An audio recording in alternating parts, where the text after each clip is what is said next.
Humour au noir. Bergson ne m'a jamais fait rire. Pour l'humour, vaudeville parisien, mais dans l'absolu, le théâtre classique, j'aime bien. Antigone, c'est une femme. Ça fait beaucoup de questions, hein, tout ça. Ah, dans sa barbe. Touchez pas au rire, hein, sans hésiter.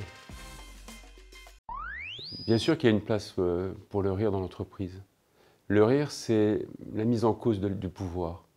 L'entreprise a un lieu de pouvoir et il faut pouvoir mettre en cause par moments ce pouvoir. Le rire doit être sincère, puisqu'il est là pour faire une sorte de catharsis de la tragédie du pouvoir. Donc il faut absolument qu'il puisse être sincère, qu'il puisse être spontané, pour pouvoir avoir son effet réparateur. Le rire doit même être d'autant plus utilisé dans l'entreprise que c'est dans l'entreprise qu'il y a plus de risques de tension, plus de risques de crispation dans la relation, etc. Une bonne manière de rire, c'est de caricaturer des comportements un peu excessifs. Et on a tous, à des moments ou à d'autres, des comportements un peu excessifs. C'est souvent l'occasion de faire tomber un peu la tension et de bien se marrer.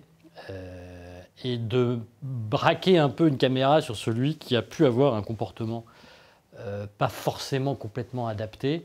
Donc l'empathie des autres aide celui qui a le comportement pas complètement adapté à corriger un peu. Et si on le fait par le rire, bah, c'est génial.